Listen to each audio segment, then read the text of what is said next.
All right. Hey, everyone, this is the sig-auth meeting for August 18th, 2021. We have a sort of a mixed agenda, but let's go get started. First of all, so Jordan said he couldn't make it, but he did remind us that for 123, deadlines are fast approaching. So PRR and KEP deadlines are in early September, and dates are there. So if you are interested in getting anything in 123, those are important. David, you said that PR primarily matters or is primarily difficult at beta and GA levels. So I guess if you had an alpha KEP, maybe you don't have a bunch of work to do. But That's right. Alpha KEPs, the process is really lightweight because you don't yet really know what can go wrong. So the process helps you there. But when you go to beta and you're on by default, there's actually a bunch of questions to answer about how can a cluster operator know whether this is working as expected since it's on by default. So let's see, that leaves just a little, I guess, over 3 weeks between now and KEP freeze. That is not a long time. Remember, your KEPs have to be reviewed before then. So cool. With that, I'll skip over the issues for a second. Mike, did you want to talk about your KEP? Did you want to just bring it up right now or after you discuss it? No, I just wanted to announce it and just say this is brand new. I think I was thinking a couple of weeks ago that additional metadata in the authenticator backend, webhook authenticator backend would be useful, such as request IP address and request the host used, a host header. And I proposed a KEP to add that. And I think Jordan commented that the additional metadata might be useful also in auth webhooks and admission webhooks. So it's a brand new webhook. If you think that sounds interesting, or it's a brand new KEP, if you think that sounds interesting, leave a comment. If you think it's a bad idea, also leave a comment, and we can talk about it some other time. Mike, are you targeting anything for 123? No, not at this time. Yeah. Okay. Maybe if I spend time, have time to work on it, but I don't think this is targeting 123 necessarily. For those of us who haven't looked at the code in a little while, my memory of token authenticators is that today, even in tree, they don't have access to the header. Same with authorization and admission. Is this proposing adding header information all the way through the stack? Or just to the webhooks, or am I mistaken? I might be mistaken. It's been a while. So implementation is not prescribed yet. We have the request info filter. Right now, it just mostly has resource attributes, although it is called request info. We could pick the specific things that we think are useful in these webhook backends. And add it to request info. That seems like a logical spot. Request info is already available via the context object in auth and auth and admission. As a quick comment to what David said, even though our token authenticators generally just get passed in the token, nothing prevents us from the general authenticator interface literally gets the entire request as input and we'll go crazy. Yeah. Request info, for instance, yeah, you're right, does not have a header in it. No. So it is talking about changing the information flow in the server. Okay. So we are talking about changing it. So I would not copy the HTTP request into the context or whatever. I would take the specific attributes that we think are useful, a limited set, and propose forwarding that via request info or similar mechanism. Okay. But it's not a gap between webhooks and Intree today. Intree also does not see this information. Not the way we wired it. This is correct. Okay. Yeah. Okay. Thanks. That helps. As a related question, Mike, does your KEP consider things like aggregated API servers, which are in the request processing chain, but do not have the ability to literally see the initial request because they are behind the API server, generally speaking. Great question. It does not. It actually only considers auth and webhooks. So Jordan asked for auth and admission, which are not addressed yet in the KEP. I have not updated it. I will also consider aggregated APIs when I revise it. Okay, cool. Thank you. All right. I'll step back now to sorry, where's my mouse go? Also, if I disappear, I realize I did not lock and unlock my Mac before I started this. So when I accidentally lock my Mac again, I'll disappear for 10 minutes while I try to unlock it. Sorry. All right, cool. So aggregate APIs.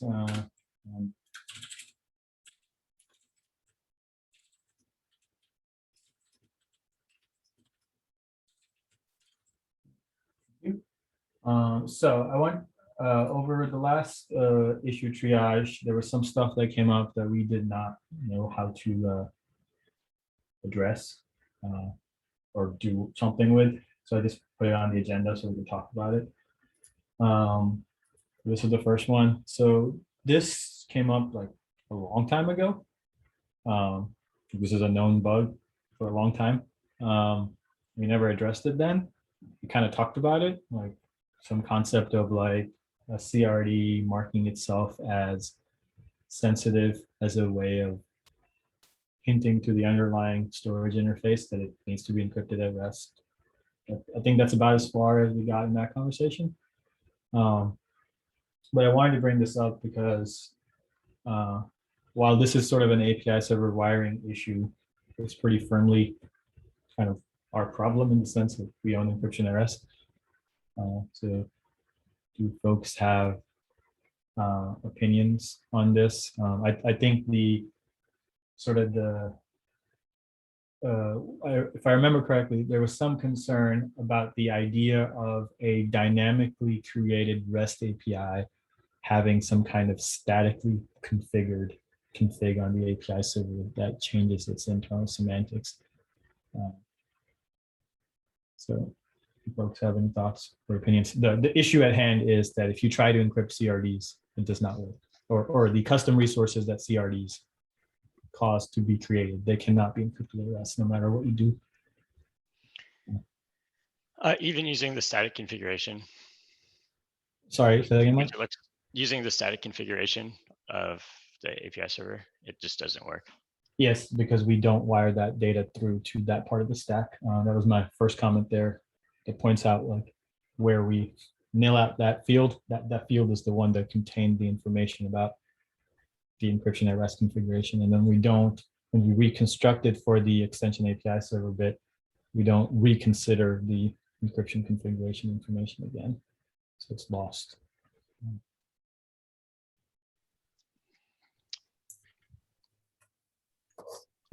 Well, losing it was an accident, not planned. Yeah.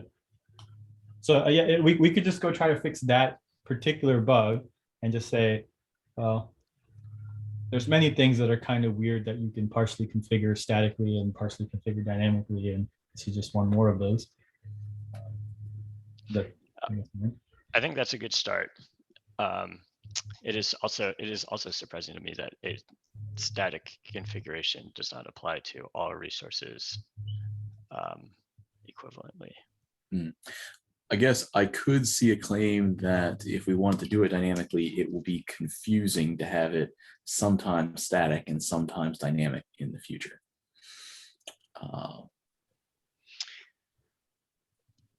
Yeah, and we have discussed exposing more of this through the API and have so far decided not to. But I think step 0 is to make sure that the current configuration model works for all resources. Yeah. I can buy that.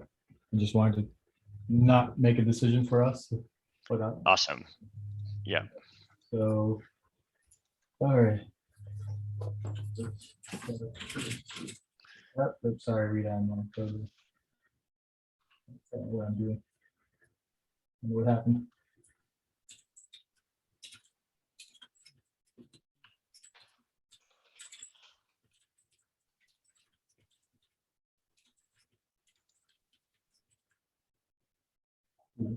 All right. For the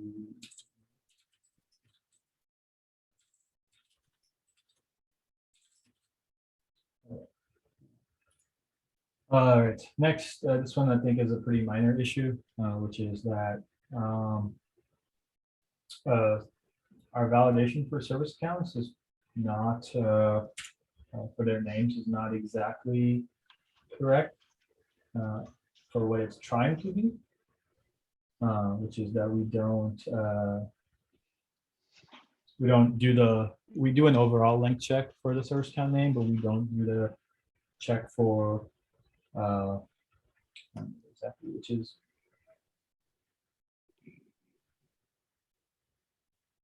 suppose we don't do a length check at 63, even though we're supposed to. And apparently people do make these things in the wild. And somewhere in the code, we do an overall length check for, I think, 255 or whatever, which is like the overall limit, but we don't check the internal bits. Do we care? Should we do anything? Should we just document this, or do we need to document it? It seems like a documentation bug at this point. I don't think I would try to change it either. It's a shame, but yeah, I don't want to break anyone, especially since there's clearly someone's automation somewhere that decided to make a really long thing. I don't know human being wrote this out. Okay, I will start that and then computer. All right, and then the last little bit. Yeah.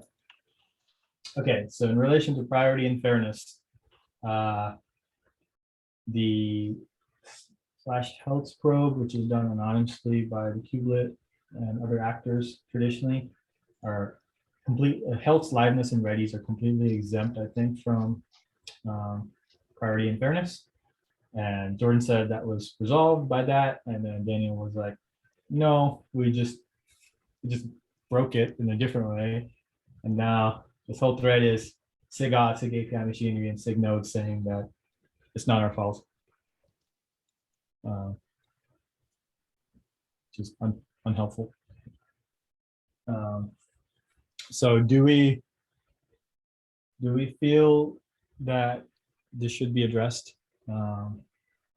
Like theoretically, when you specify a probe, you could theoretically provide credentials of some sort for that probe.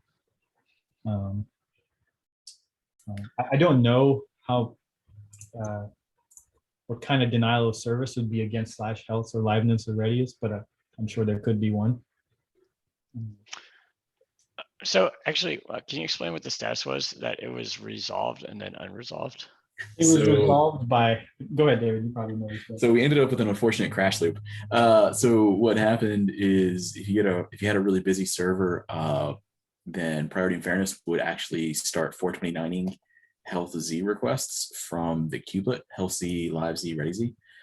So your pod that was under pressure but still responding, would end up getting pulled out of the load balancer, which would cause like the next pod to take the load, which would then cause it to fail.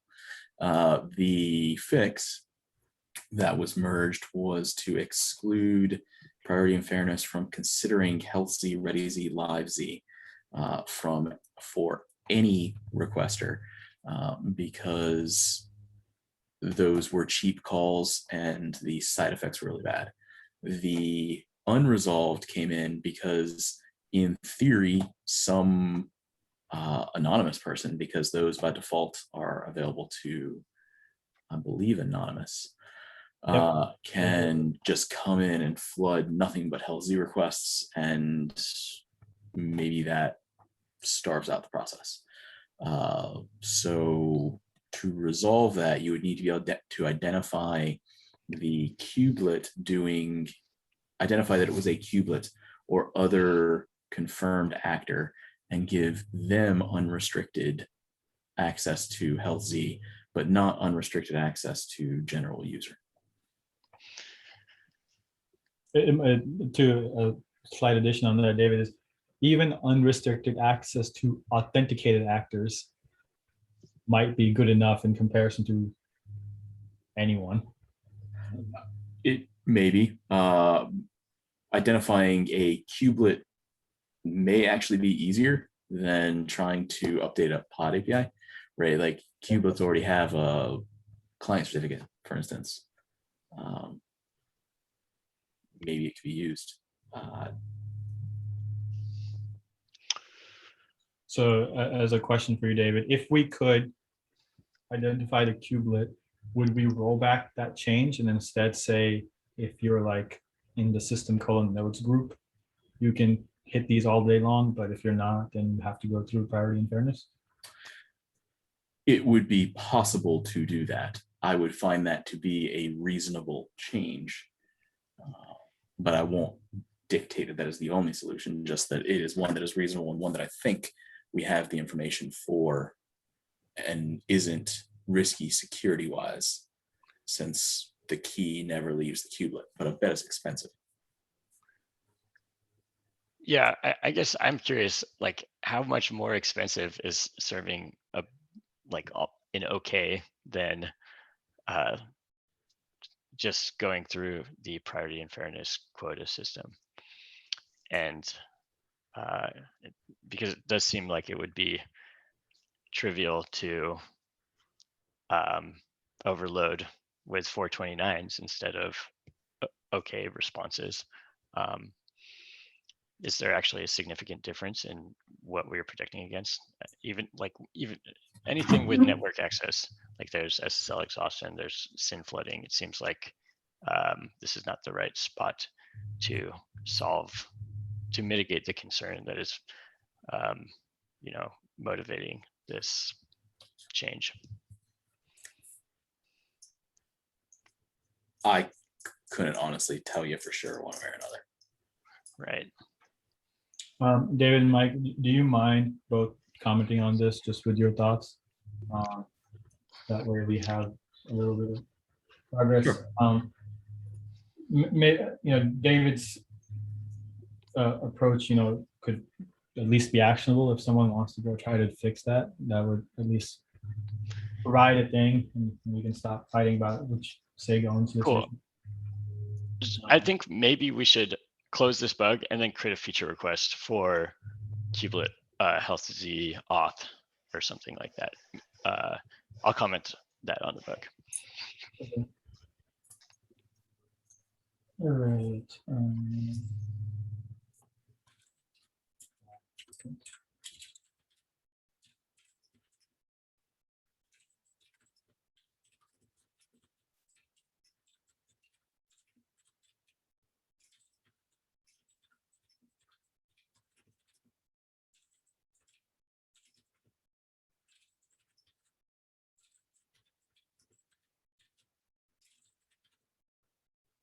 Okay, cool. So that's those things. All right. Johan, am I saying your name right? I'm sorry if I'm butchering it. Are you here? Yes. Right. I think you're next up. We've gotten through the issues and make sure captain announcements. So I think you're up if you want to present the problem you were having.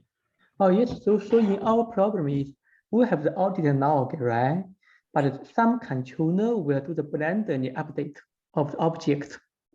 So each the blended update, basically there's no change of the object itself, but it will create one audit log entry in our storage. So it will hold you trouble to us. So we are concerned how to fix this issue and I wanted to get some feedback from the community.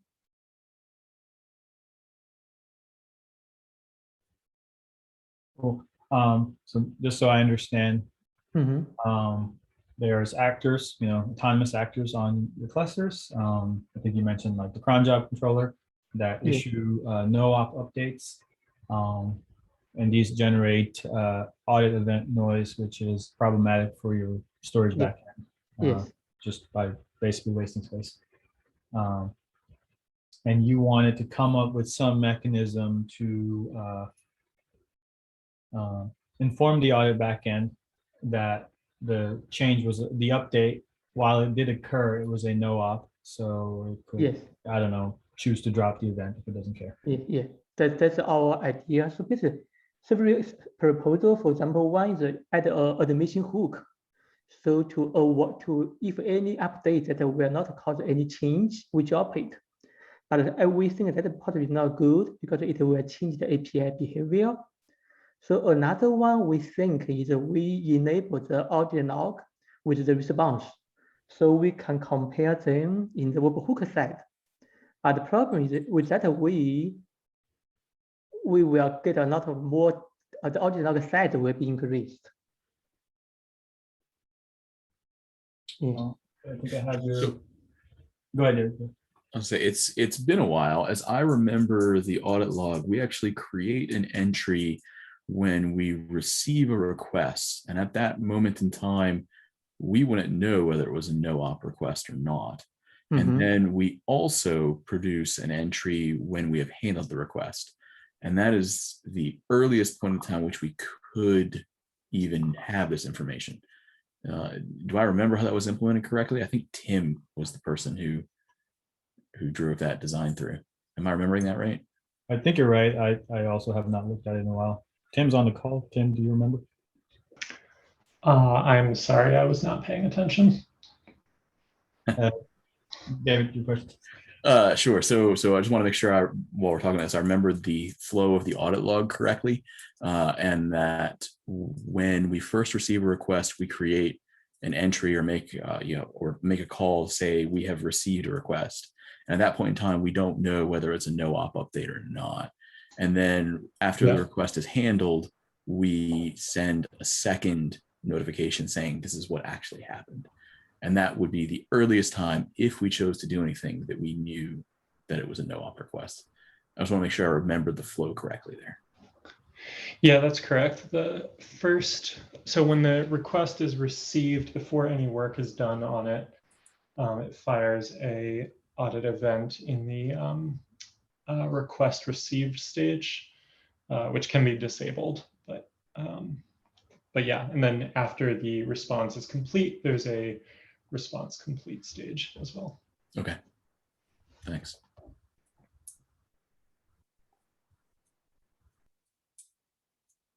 So I'm pretty sure option one cannot be done because no op updates are valid. It's how we do a storage migration today. It's like a feature, not a bug. So no, we can't do one. We'll just break the server. I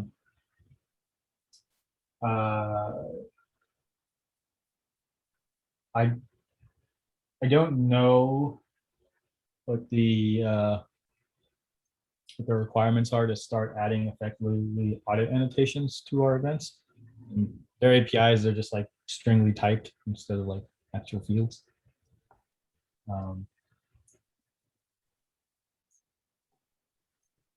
Tim, David, you guys have thoughts?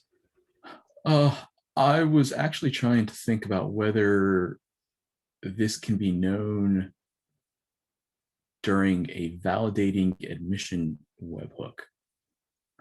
And I think it can be known because I think you have the old and the new object that's about to be persisted. But you don't know that that's going to be the one that is actually persisted. So you only know the one that was actually persisted at the very end.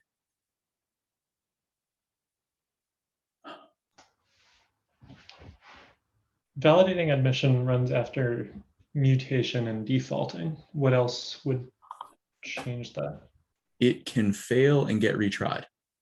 So if you used it to try to add an annotation to the audit log, when you get retried, what used to be a no op would no longer be a no-op or could no longer be a no-op.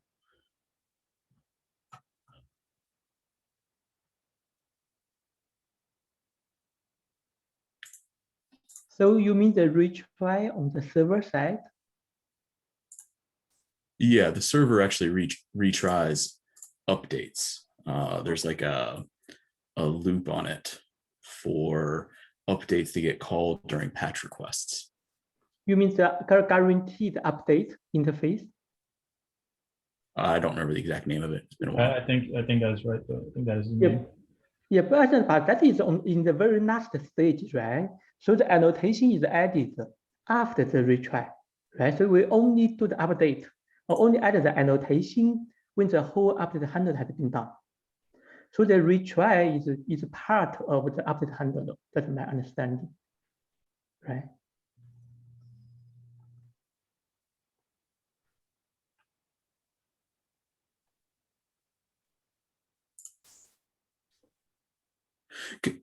Regardless of how it got implemented, conceptually, I don't mind an annotation.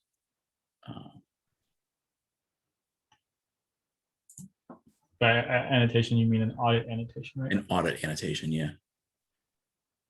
Okay. Okay. So there would be some audit annotation that could be added to let the backend know on. It would only be on. Is it request completed, response completed? What's the Response complete. response complete phase that there was no, for whatever audit ID event, there was no change.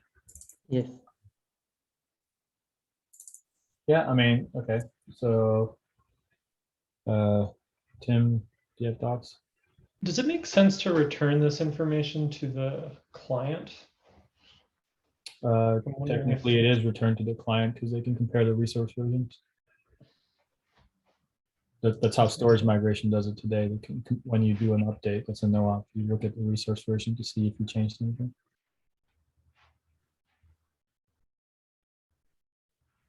Got it. You could technically do the same for analyzing audit logs too, then, right? Yes, If- that's my option too. So if we have both based on the metadata, right, I can request only the metadata or only the request object or both the request object and the response object. Currently in our implementation, we only have the request object. So our nerver, the audit log nerver is on the request object. So there's no response or object returned to the webhook. So if we, as you said, we can compare, of course we can compare, if we enable both the request object and the response object, we can compare them on the webhook. But that means the communication between the API server and the webhook will be double, right? So it will be a stress to our system. That's what I explained on the item 2. Yeah. Tim, David, remind me, can you on the response completed phase, do you have the original resource version or do you just get the final resource version? Just the final. Just the final. If it makes sense. I don't see why we wouldn't. So you need both. You need both phases to compare in the backend. You need both steps. You can't ask for the last step. Yes.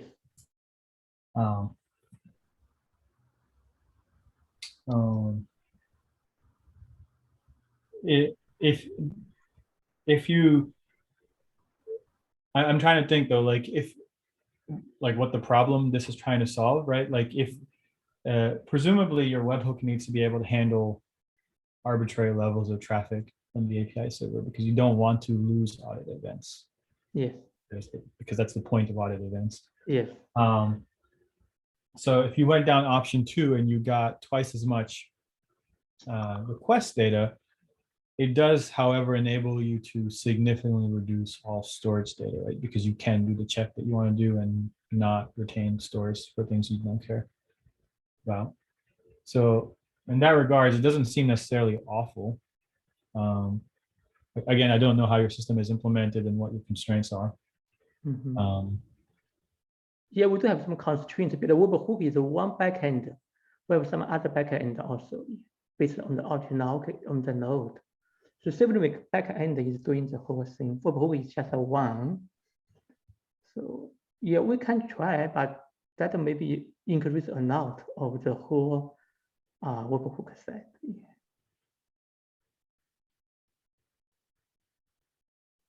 Yeah, I mean, my main hesitation is I don't necessarily want to grow this surface area indefinitely.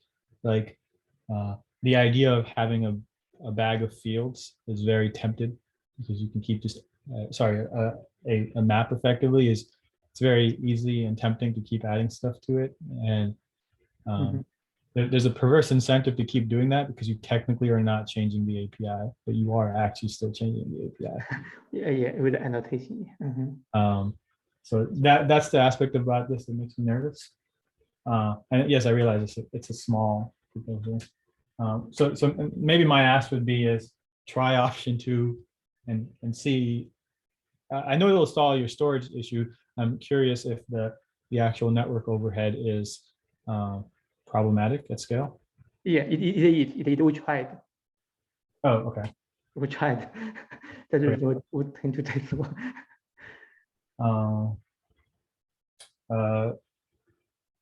David, Tim, Mike, would you consider a KEP a good next step then? We're trying to propose an annotation for this information.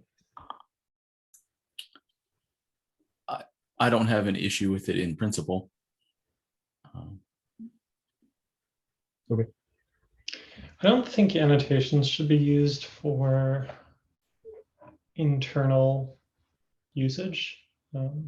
Annotations are designed to be extensible for plugins and webhooks. But if this is something that's going to be built in, I'd want it to be a field. Okay, that's very reasonable. I definitely think that KEP is the next step for this. I'm skeptical of the idea, but we can hash that out on the KEP. Okay, cool. Sure. I will send the KEP for it. Okay, thank you.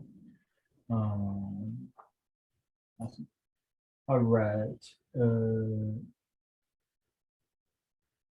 Oh, thank you, Leah. You're way better than me at keeping those. Matt, you're up, sir. Yeah, this will be a pretty quick topic. I just wanted to kind of get a temperature check on something that Mo and I had been talking about. So right now we have the OIDC, built-in OIDC authenticator, which validates JOTs and does it the way that OIDC issues ID tokens. So they need to have an issuer, you need to have OIDC discovery to look up the key set. It has some sort of opinions that come from the OIDC spec, which is great. Sometimes you have JOTs that aren't OIDC ID tokens. They're still perfectly valid JOTs. They have standard JOT claims that you can validate, but maybe they don't come from OIDC discovery. Their key set doesn't come from OIDC discovery, or they might not have all the claims that an ID token has. So like issuer, things like that. Is there any appetite in this SIG for a new built-in token authenticator? That's like the first question. The answer to that may just be no, right? Second question was if we did go down this path and I wrote a KEP and we had the whole design discussion, how do folks feel about a more generic JOT authenticator that is a sort of a superset of the current OIDC behavior that also supports things like loading the JWKS directly from a URL or loading the JWKS from a file, potentially doing other kinds of validations that are useful for JOTs that aren't ID tokens. Anyway, I wanted to kind of like just get a 5-minute temperature check here, and then I'll either go write a KEP or I will skip writing a KEP. So yeah, obviously the one argument, just to throw this out there, one argument against doing this in core is you can get this from a webhook, the webhook extension point. the downside of doing it that way is sort of the same reason why we have the OIDC authenticator in process, which is it's good for performance and reliability to have the token validation happening all in memory.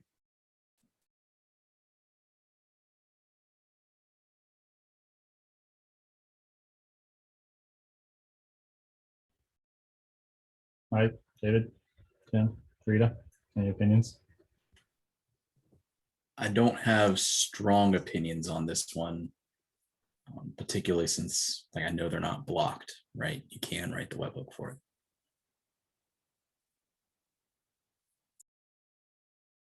Yeah, I guess what Matt described to me sounds like a mirror of client CA.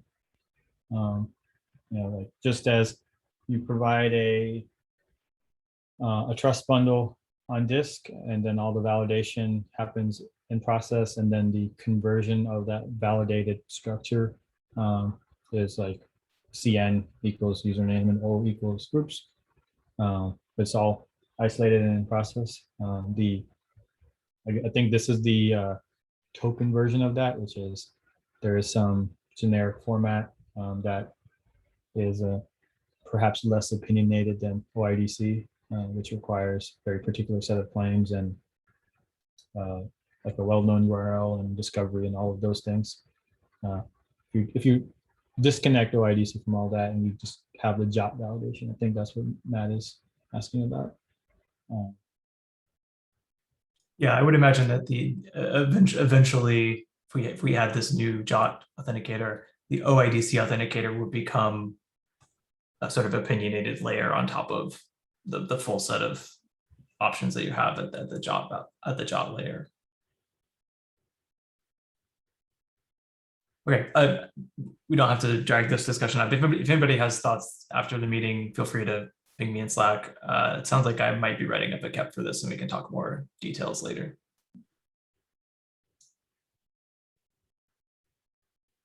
Cool.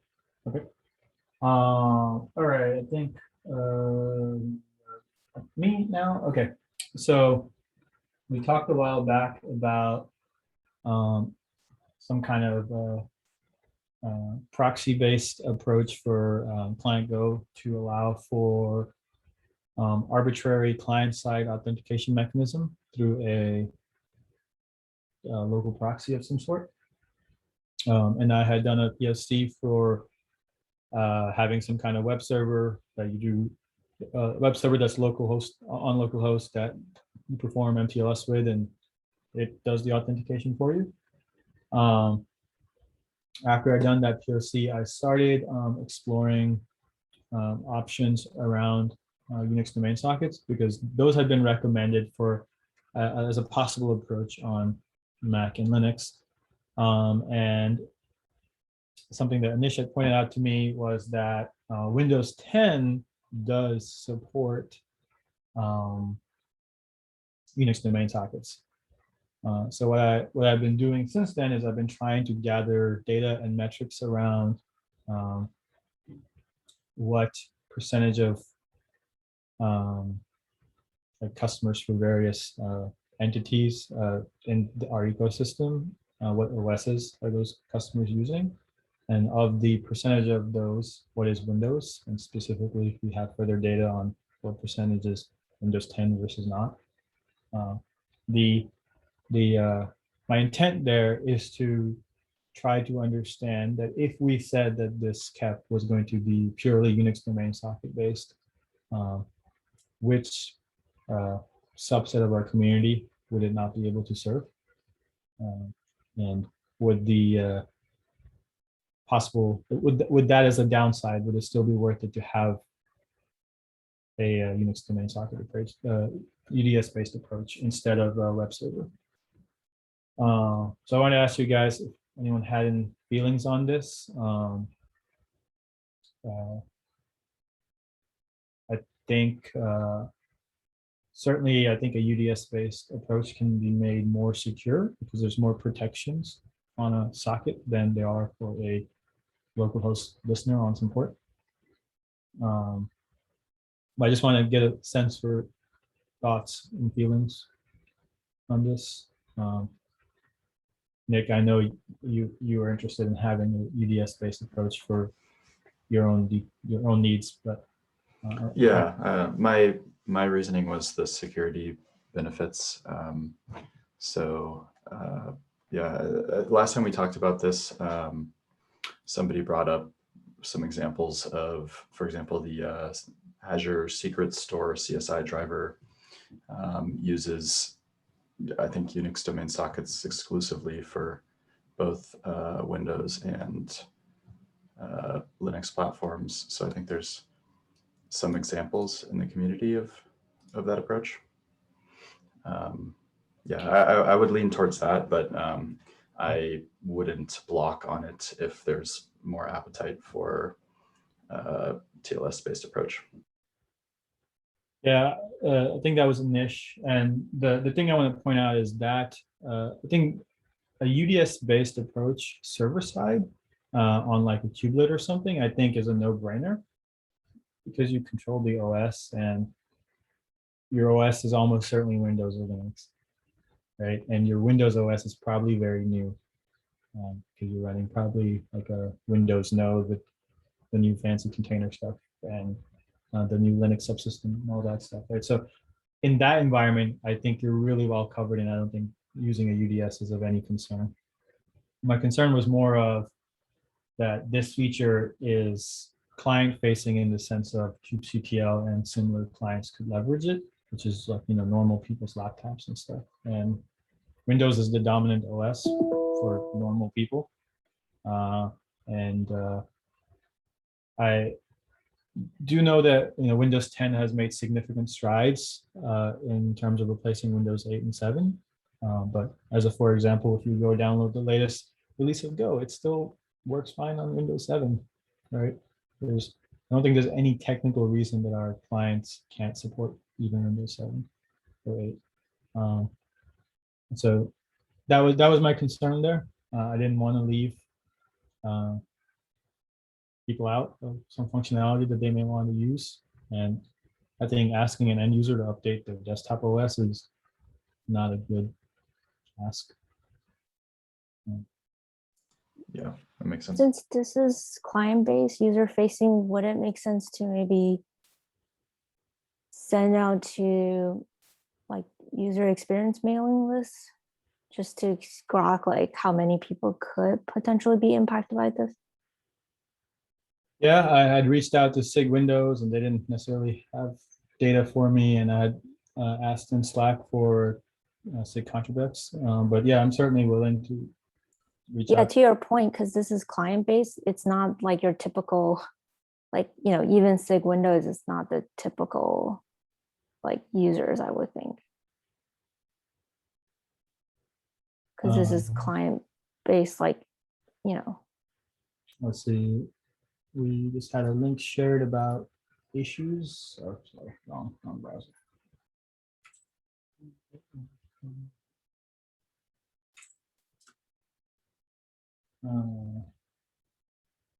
Linux sockets maybe don't work on Windows in some place.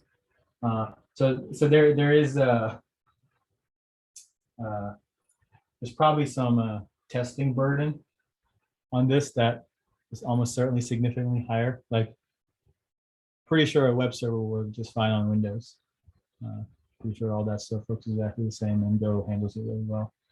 This is very much a API where you're hoping the OS does something reasonable. So that is also, I guess, of a concern. But to your point, Rita, I do think maybe maybe an email to Kubernetes dev and any other SIGs mailing list that makes sense to try to get more data is valuable. There's an end user computing business unit at VMware that I'm in the process of reaching out to because we sell software that manages like people's host machines, so obviously collects metrics on those. So I might be able to get some further data out of VMware. But yeah, that was my thought there, is like, I don't know if this is necessarily a fair approach. The other question I have is, let's just say for our purposes that we determine based on our information collection that a small user base would be negatively impacted by this using UDS, and thus maybe we'll go ahead and go down the UDS route. Would we still use TLS over this channel?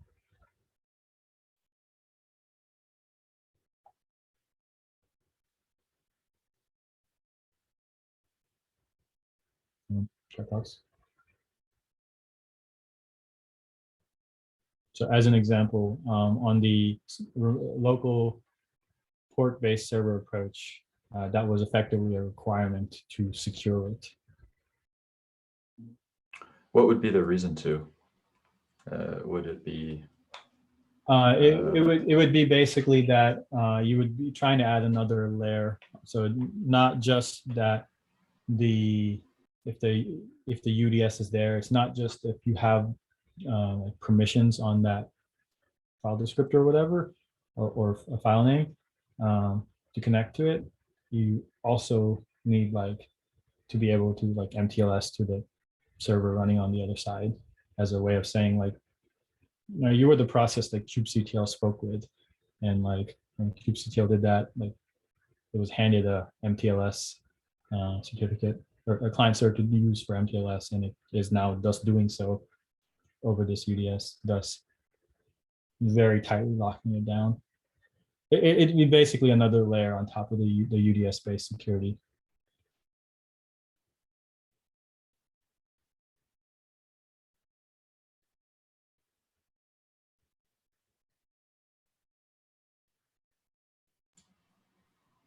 Yeah, I mean, it definitely sounds more secure. I don't know if it would be necessary or not. I don't know exactly what the attack vectors are for for a UDS. We had a comment in chat that they don't saying that they don't feel that TLS is necessary for something like a UDS on localhost.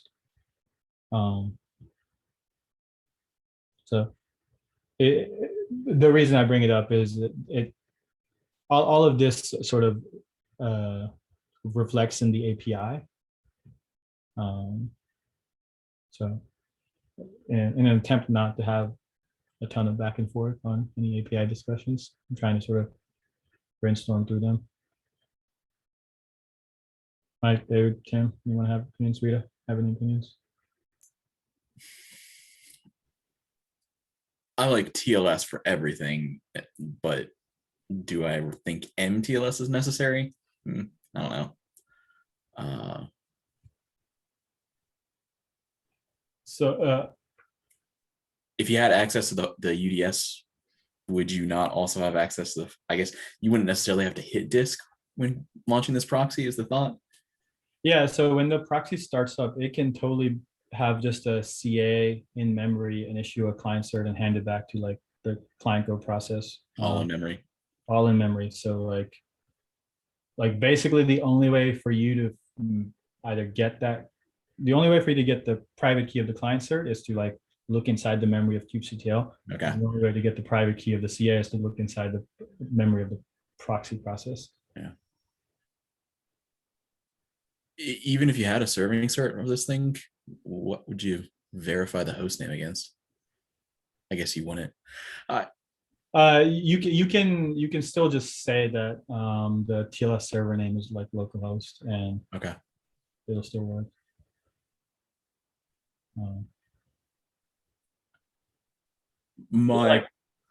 I like having at least regular TLS, but that's I wouldn't stick on it. Okay, I think by the time you get regular TLS, adding MTLS is 100% free because the other end had to manufacture a CA and a serving cert. So adding a client cert is like zero extra work. So like it's already all there, and the process for transferring that data is also already there. It's in the client go exec credential plugin API today. So if you want TLS at all, then by then you should just do MTLS. I guess my question was, would this be a HTTP plain text UDS, or would it be more than that? And what I got from you, David, is I would like TLS just because I like TLS everywhere. I do like TLS everywhere. It helps me sleep at night. Yeah, no, I mean that is a fair request. I don't think there's anything wrong with that.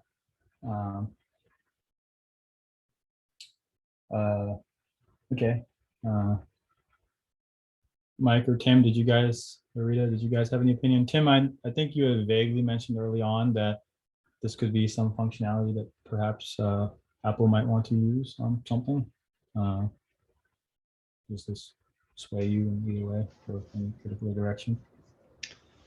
Yeah, I'd like to see this. I don't feel like it needs TLS over a local socket. I added a comment in chat with the caveat that abstract sockets are not permitted, since those don't have file permissions associated with them. Okay. But yeah, this isn't going over the network. It requires file permissions. You probably need direct memory access in order to snoop on that. But I also don't know the details of attacks against Unix domain sockets. Okay. Okay. Well, I can try to do some research and try to figure out what TLS based approach, what protection would it add. I know it is done at least in some places because if you look even inside in the Go HTTP stack, there is a distinct difference between the Unix protocol versus the Unix S protocol. As a way, if somebody cares to do this for something. So, but I can look into that some further. Cool. I think we just have a few minutes left.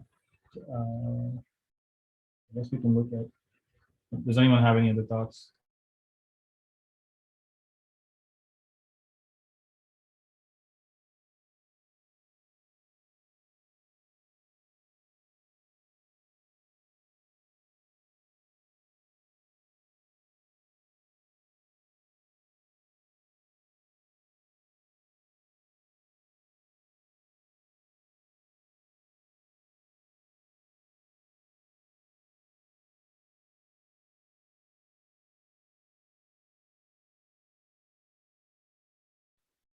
Sorry, I knew I was gonna do that. My bad. We have like a minute left to do like CFAs and stuff. Let's see.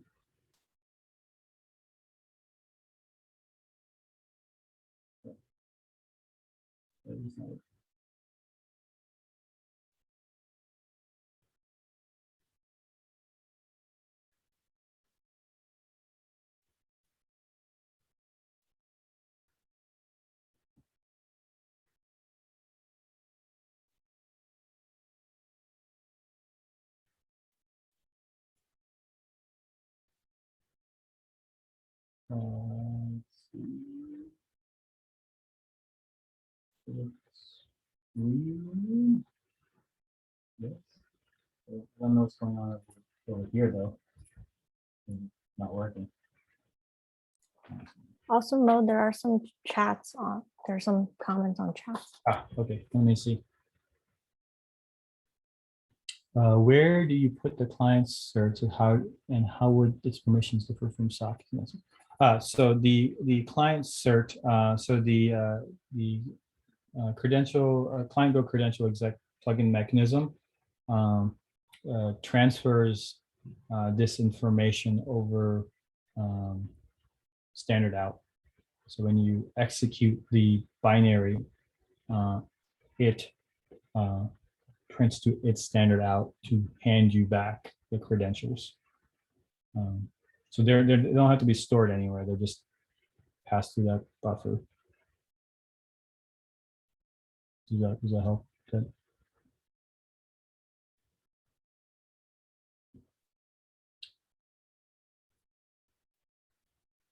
Thank you. Yes. So yes, Mike, as you mentioned, basically, if your file permissions are not correct, it doesn't really matter because we have effect. If you use this a TLS-based approach, I think you have elevated the requirement of you must be root on the box to like meaningfully have a chance of breaking into that channel.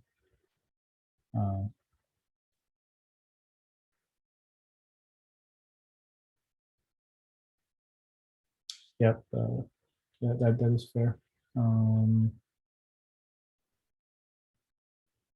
Yeah, it's probably just if you have two things. Yeah, like you said earlier, if it's two different things. If you have access to one, it doesn't necessarily mean access to the other that way.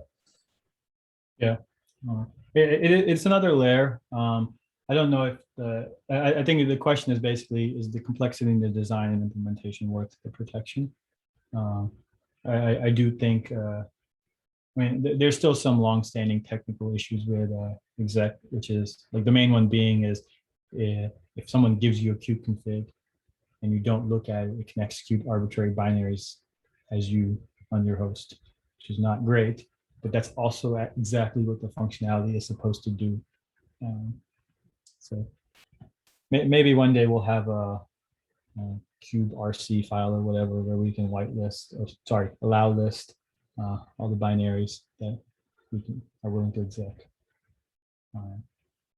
But we are out of time. So thank you everyone for the great discussion, and we'll see you all in 2 weeks.